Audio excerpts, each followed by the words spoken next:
పశ్చిమాసియాలో ఉద్రిక్తతల కారణంగా crude oil సరఫరాకు అంతరాయం ఏర్పడింది. హార్ముజ్ జలసంధి సమీపంలో ఆయిల్ రవాణా నెమ్మదించింది. దీంతో పెట్రోల్, డీజిల్ సరఫరాకు ఆటంకాలు ఏర్పడ్డాయి. అటు క్రూడ్ ఆయిల్ ధరలు కూడా పెరిగాయి. దీంతో ఇంధన ధరల పెరుగుదల ప్రభావం అన్ని రంగాలపైన పడింది. ఈ నేపథ్యంలో ఎయిర్ ఇండియా కీలక నిర్ణయం తీసుకుంది. ఇక ఇంధన ధరల ఎఫెక్ట్ తో ఎయిర్ ఇండియా ఫ్లైట్స్ ను కుదించారు. 10 సంఖ్యలో విమానాలను తగ్గిస్తూ ఎయిర్ ఇండియా నిర్ణయం తీసుకుంది. రోజువారీ అంతర్జాతీయ రూట్లలో 100 విమానాలను తగ్గించేసింది. Chicago, Newark, San Francisco, Singapore, Paris, Toronto, షాంఘైకి వెళ్లి విమానాల సంఖ్యను కుదించింది. జూన్, జూలై, ఆగస్టులో తమ విమానాల సంఖ్య మరింత తగ్గే అవకాశం ఉందని ఆ సంస్థ తెలిపింది.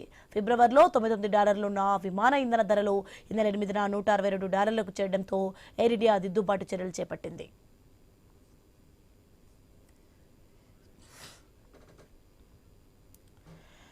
పశ్చిమాసియాలో ఉద్రిక్తతల కారణంగా క్రూడ్ ఆయిల్ సరఫరాకు అంతరాయం ఏర్పడింది. రైతుకి ఇదే అంశానికి సంబంధించి మరింత సమాచారం మా ప్రతినిధి గణేష్ అందిస్తారు. ఫోన్లలో గణేష్.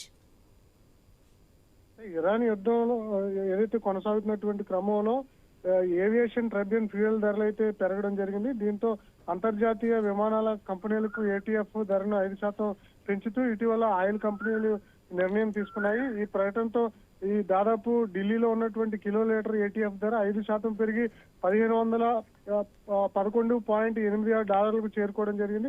ప్రపంచవ్యాప్తంగా జెట్ ఇంజిన్ ధరలు కూడా భారీగా పెరగడంతో ఈ నిర్వహణ వ్యయాలు భారీగా మారడంతో ఎయిర్లైన్ సంస్థలు ఆందోళన వ్యక్తం చేస్తున్నాయి. ఇటీవల కొన్ని వారాల్లోనే ఏటీఎఫ్ ధరలు దాదాపు 8% మేర పెరగడంతో విమాన సంస్థలు అయితే ఈ విమానాలు నడిపేందుకు ఇబ్బంది పడుతున్నటువంటి సందర్భం కనిపిస్తుంది.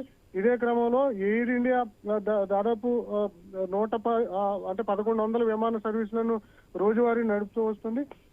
ఇది పూర్తిగా ఆర్థిక భారంగా మారడంతో వీటన్నిటిని కూడా ఫ్లైట్లను అన్నింటినీ కూడా తగ్గించి నడపాలని చెప్పి నిర్ణయం తీసుకున్నటువంటి సందర్భం కనిపిస్తుంది. ఎయిర్ ఇండియా ప్రస్తుతం ఐరోపా, ఉత్తర అమెరికా, ఆస్ట్రేలియా, సింగపూర్ వంటి సుదూరమైనటువంటి అంతర్జాతీయ మార్కెట్లోని విమాన సర్వీసులకు ప్రధానంగా కోత పెట్టేటువంటి అవకాశం కనిపిస్తుంది. ఈ మార్గాల్లోనే ఇంధనం ఎక్కువగా వినియోగం ఉండడమే దీనికి ప్రధాన కారణంగా ఎయిర్ ఇండియా చెప్తూ వస్తుంది. దీంతో దేశంలో ఉన్నటువంటి ఢిల్లీ, ముంబై నగరాలకు, అదేవిధంగా London, Paris, New York, Toronto, San Francisco, Sydney, Melbourne నుంచి రాకపోకలు సాగించేటువంటి విమానాల సంఖ్యను కూడా తగ్గించే విధంగా ప్రస్తుతం ఎయిర్ ఇండియా నిర్ణయాలు తీసుకుంటుంది. దీంతో ఎవరైతే రెగ్యులర్ గా విమానాల్లో ప్రయాణం చేస్తారో వారు కొంత ఈ ఫ్లైట్స్ లేక ఇబ్బంది పడేటువంటి అవకాశం కనిపిస్తుంది.